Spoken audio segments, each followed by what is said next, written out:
Hello, everybody. Once again, we are back with another episode of DmC Devil May Cry. We got Eric's in our last episode, so I'm just gonna buy some quick Eric's moves here. One really interesting, one smart thing that they do in this game is that the actual button commands for every weapon in the game is the same for every single one. Like every game, every item has a like YYY combo. Every item has a YY pause Y combo, etc., etc. So that means that when you're switching weapons a lot, which you will do in the later stages of this game, you don't really have to worry about like what each weapon's individual move set is. You just have to remember what each of those moves actually do. Mm. Yeah. Eric's has like a move called Slam or something, right? Yeah. Yes. Now he can initiate the Slam Jam. Jordan, I knew that was coming. Where you were going. Didn't even need to say. The second you asked. You guys know me well enough that you know how much I love Space Jam stuff. I didn't think it was possible for someone to like Space Jam as much or more than me. But it's happened. It has happened. Is it relevant? I'd like to know who I'm risking life and limb with. Here we get some nice background on Kat, who has up to now been a fairly mysterious, shady sort of character. Yeah, she's sort of been an enigma up to this point. Mm-hmm. Well, I'd imagine so because she runs around the streets talking to herself, and everybody's just kind of creeped out by it. Yeah, you don't see that every day. Plus, she can travel between two worlds. Well, yeah, sure, you see that every day. I mean, we've all been to Ryerson downtown, like, how many times a week, and we've seen that a lot. Urban cities, you're gonna get that everywhere. But can they travel through dimensions? No. You never know. Maybe we can't see them. Maybe they we can. Can't see. You're not wrong. I'm not saying they can't. I'm just saying I haven't seen any yet. I couldn't physically escape, so I found another way. How would you guys rate like the all-around acting in this game? I think it's really good. I think the voice acting is great, and the mocap on the faces and that sort of thing really sells it for me. And that's sort of where Ninja Theory, that's one of their big strengths, is like they're really good at capturing these sort of very human performances. They did that same thing in Enslaved, which has really good voice acting and physical acting in it as well. I'm not I think sure for Enslaved they had Andy Serkis. Sorry, Jordan. Yeah, I'm not really sure how much I care about the voice acting, but I mean the facial animations are pretty good. I really like the lighting in that past scene. Like it was on point. Oh, and I really love how this level opens. Oh yeah, this is a really cool. This whole area is like very interesting. I also like Virgil's douchebag fedora. I wonder if that's foreshadowing anything.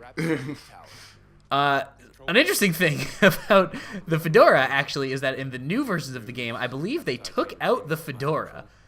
Really? I believe so. I don't think I'm making that up. I could be, but I'm pretty sure I'm not. Okay, so Why would they do that? Is Virgil just not in the new versions? Is Virgil just not a dude, bro, or something? He doesn't wear the hat, oh, okay. so maybe not. Does that make him any less douchey? No. That one. Yeah, so this is cool. In Limbo, that's not a reflection. That's the real deal. This is like something out of Inception. Prison. Yeah. And Barbas rules it cruelly. There's no mercy and no escape. So at risk of missing this awesome, or talking over this awesome thing you guys are talking about, what's Mundus up to now? Like, is he basically like getting wise to Dante? Yeah. He knows that the succubus is dead. He knows that some shit is going down. I believe he knows that it's Dante, but I'm not 100% sure. But he doesn't know about Virgil. Yeah. That's why Virgil doesn't do all this stuff himself, even though he probably should be. Yeah. Well, he doesn't want to get his fedora all messed up. It's very important. Yeah. Yeah, this is really cool. Actually, this reminds me of that scene from Kingdom Hearts, too. Was there a scene where he like busts through a mirror or something? I think it's like in the opening or something. Yeah. Yeah. Kingdom Hearts 2 had some really good opening cutscenes. Yeah. Or like Although- cinematics, I should say. Yeah. And how much you want to bet we're never going to see Kingdom Hearts 3? No. It seems like it's gonna happen. It was supposed to happen like a decade ago. They Yeah, I literally know. put out Kingdom Hearts 2.8.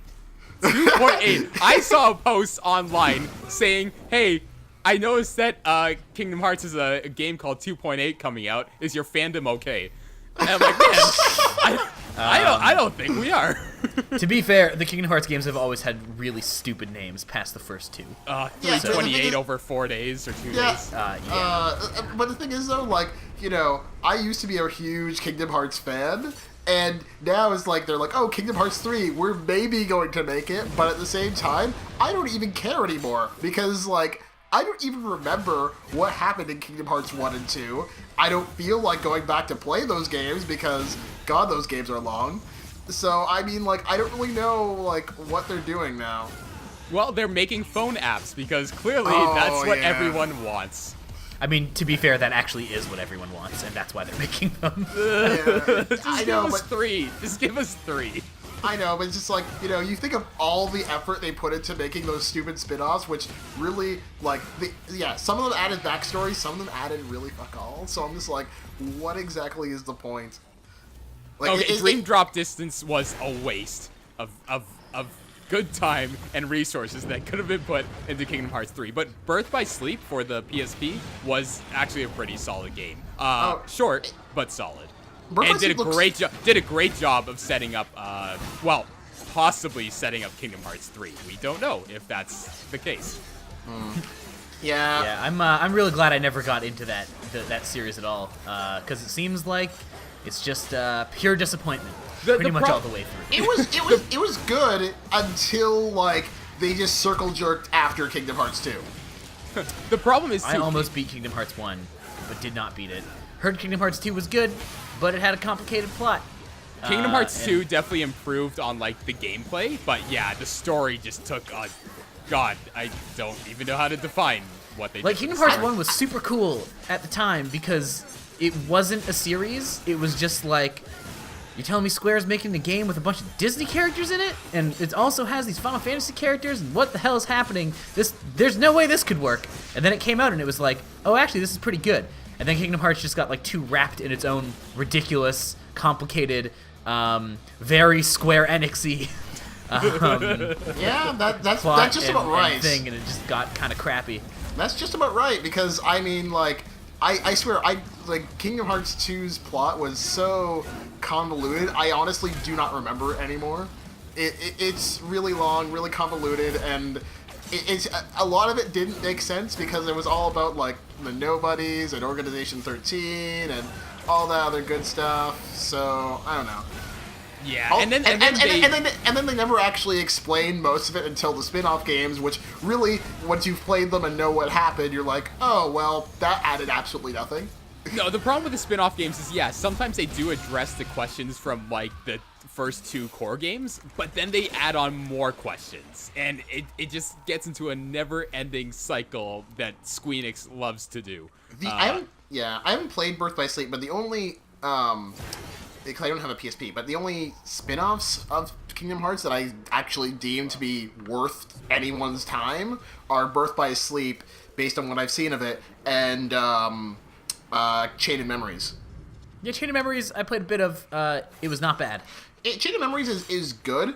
I consider it like a sort of essential because it explains a lot of what Kingdom Hearts 2 didn't even bother to talk about. Like, why is there Organization 13, but there's only like 6 of them?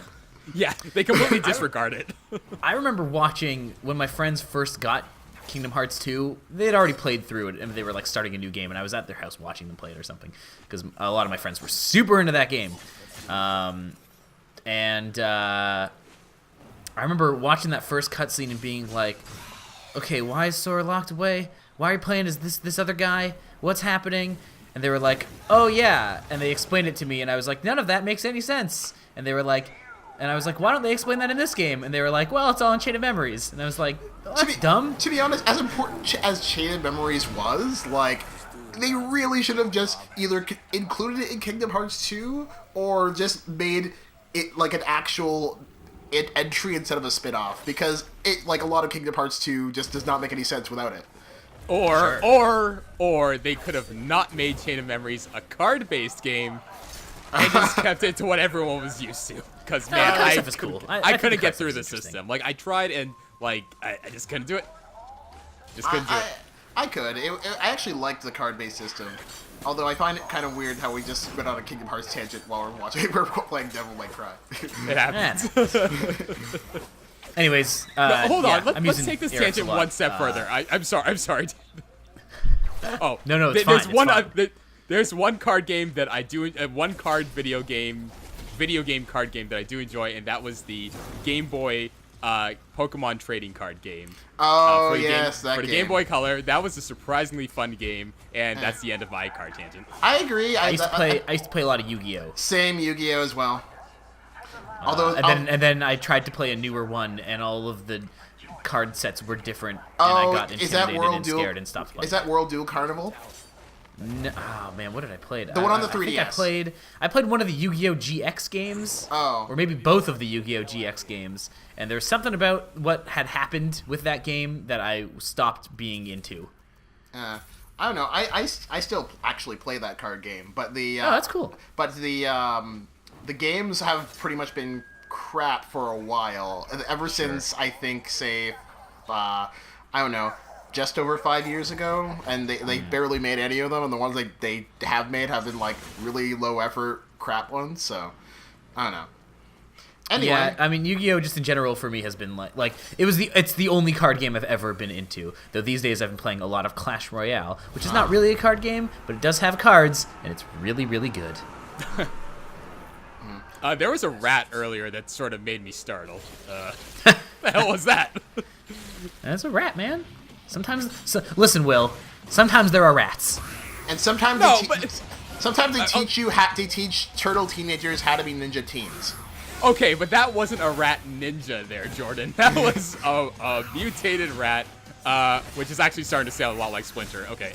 Also, he really only teaches them. He does not teach them how to be ninja teens. He teaches them how to be ninjas. Okay. They learn how to be teens by themselves. Yeah, but Splinter taught them to be ninja teens. Yeah, I know, but you can't teach anyone how to be a teen. All right, what do you guys think of the new Ninja Turtles trailer that came out?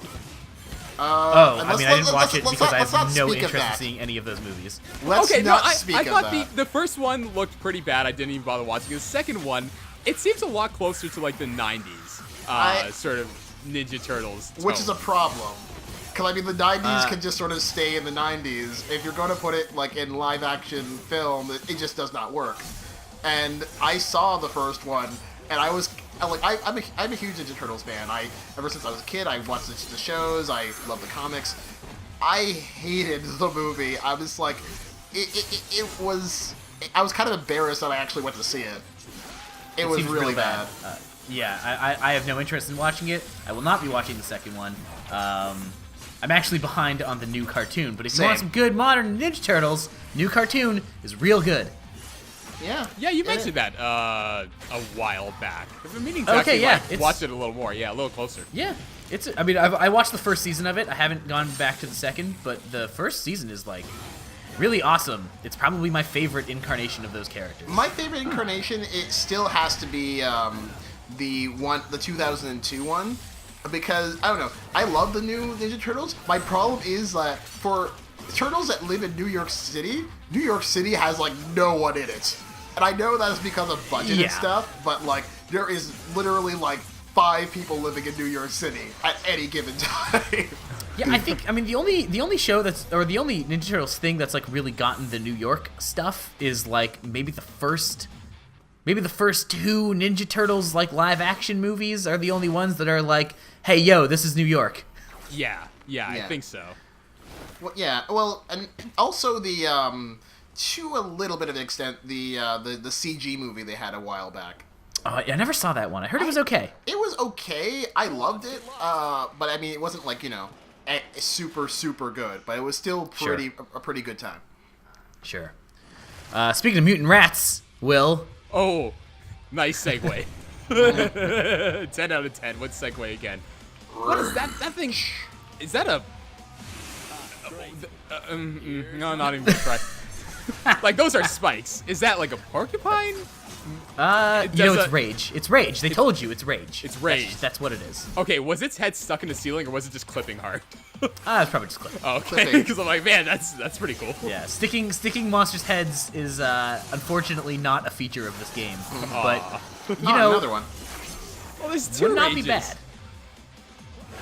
Yeah, so the rages actually have their own devil trigger, where when they're in this state, they actually can't be staggered, which makes it pretty hard. So pretty much your strategy there is to just kind of avoid them. They have rage You can mode. still hit them and damage them, but it's They like, have pretty hard rage to mode get a and they lot can of spin hits. dash you. Yeah, and that's actually pretty tricky. Spin dash. Basically, they're Sonic the Hedgehog. It's trying so hard not to make a reference, Dan. I mean, I know. There you go. It Just really seemed outright- like Jordan just was outright setting us says up it. for that. One of us had to take it. That's just how improv works, you know? You gotta say yes. Always gotta say yes.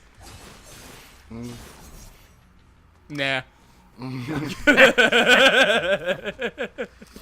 Okay, so this rat is pretty elusive. Is that rat actually what you're chasing after in this level? I guess I'm chasing that rat. I think you're I going think the the rat wrong maybe way. is just popping up. How far we've come, Dante. I think I you, don't know if you I'm went the wrong explicitly way. trying to go for it. That was interesting. Yeah. Just enjoying the sights. But I did get some more red orbs from that, so, you know, not wasted. Oh, look. A lost soul. Oh wait, what is the mission here again? Like with this one? Because the last time you were trying to hunt down like the core. Yeah, of the, so of the this is soda the pop beginning company. of trying to hunt down Bob Barbas, who is the thinly veiled Bill O'Reilly character. So we are going to the limbo version of the Raptor News Network tower to hunt down Bob Barbas. Yeah, let's go kill Bill O'Reilly.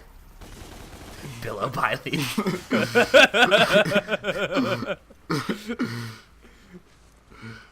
Oh boy.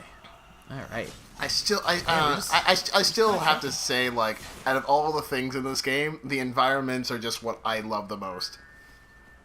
They're incredible. And they get, this area starts playing with it in some really interesting ways. So the whole thing with this is that you're like, you know, you're in like a mirror image of the world, kind of. So like, if you actually look, you can see that like all of the structures are actually upside down. And it does start to, I mean, it never really digs too deep into it, but there are a couple moments that are pretty obvious where it starts to play with that in some pretty fun ways. I'm getting some Zelda flashbacks here, like that being a Stalfos. Yes, the that's true. bats being like the keys and all that. And now I sort of want a Zelda game, a Legend of Zelda game, where you got to have like the same combat sort of play style. That as exists. Devil May Well, Cry. let that me tell exists. you about a game called Darksiders. Let me tell you which about is a game called basically Hyrule that. Warriors. I That's can get into definitely not Hyrule Warriors. No, that's Darksiders is actually basically that. Like, Darksiders is essentially a Zelda game, and I'm talking about Darksiders 1. Darksiders 2 goes into some other directions. Darksiders 2 is basically a Zelda game with, like, sort of God of War-ish combat. It's quite good. That game, like, I've always said I've liked Zelda-influenced games more than actual Zelda games. Which is not necessarily true anymore. I've made my way through some of the Zelda games, and I at least think Majora's Mask is great. I have not liked any of the other ones that I've played, but it's an ongoing experiment. Come on and slam. Darksiders is the Four Horsemen one, right? Yes. Yes. Yeah. Okay. I've seen that. It's funny how you said Yeah, that. it's a pretty good game. If you're actually looking for something that is that game that you just described wanting, it'll scratch that itch. It'll funny scratch that- it real good. It was funny that you said that, you know, Darksiders 2 is the one that's influenced by God of War, considering that the Darksiders 1 you play as War. No. That's They're as all a God of they're all War. God of War. Darksiders 2 is just is less of a Zelda game. Is the main thing. Like Darksiders 2 is a lot more like loot driven, kind of. It's I don't know. I haven't played that much of it. It seems good from what I've played, but never really got too into it. I The played a Zelda little bit stuff of it, is but not much. Darksiders 1 for sure. Oh, there we go. Oh, Dan. Got that Vital Star, Very, man. very good. There you go. You will note that I went for the small Vital Star, not the large one. I was like, yo, I don't need the large one. I got this. Can you imagine that if, like, you know, if that's how, if like, a character died, and that's actually how they died canonically? Like, you know, they just slip off the edge of, like, you know, a platform. Have you ever played, that's about it. Have you ever played Prince of Persia: Sands of Time? I've played it, but I never beat it. Okay, so, like, that game does do that, right? Like, that game, every time you die just from, like, falling or whatever, the game over screen is basically the prince being like, oh, no, that's not how it went. and then it goes, You know? let's do the time warp again, and it just goes the time just reverses. Oh, that's great. That's great. And it's- Metal Gear Solid does it to a certain extent with its time paradox game over Oh, screen. yeah, that's really good. That's a really good one, for sure. I'm just trying to figure out here what to do with my 1 upgrade point. Having some difficulty. I love that move name. To be honest, Rainstorm. there are important moves that you want to use, and then there's just ones you just probably will never actually use. Yeah, I do agree with you there. Even after playing through the game twice, I've unlocked almost all the moves, but not all of them. And there definitely is a certain point where I almost stop caring about what I'm unlocking, because I feel like I have the things that I need, and everything else is just sort of like, okay, well, here's another thing. Yeah, basically. Especially because a lot of the upgrades are just like damage output upgrades. Oh yeah, this is pretty cool. Yeah, this is very cool. This is a very cool thing. I'm coming for you, Bob. Walking on the other side of the train tracks. So I've been playing some Pokemon Black lately, and that game is nothing but bridges, and this is just giving me flashbacks. Interesting. Yeah, I'm sure there's a lot of flying train disasters in Pokemon Black. No, not per se. I'm sure there probably is off-screen, because I think there's like sections where the train is out because of some Pokemon-related incident, and you have to wait for it. What's going on there? Telling those demons to get off his lawn. That's right. Yeah, poor guy. He's literally just being tormented. It doesn't look like they're attacking him. Yeah, they're kind of just messing with him. Man. Scumbag demons. Yeah.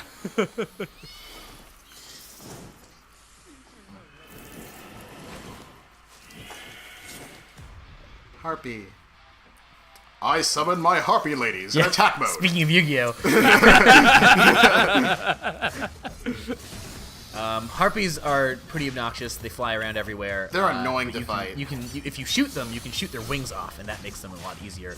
Or you can just do what I do, which is mostly just like jump up and try to juggle the heck out of them. What I did was I had the upgrade where your charge shot actually bounces between them, so I'm just gonna shoot you and just let you deal with that. Yeah, that totally makes sense. I don't think I ended up buying that upgrade, actually. Are these Harpies like androids, or is that just their armor that sort of makes them look robotic? I think they have like a sort of ceramic doll look to them. I'm not gonna hurt you. Unless you give me a reason to. Oh, that guy is missing a quarter of his head. That's right. Okay. No. I'm from upstairs. What happened? I don't know, but just to say that he's about to help you get ahead of the game.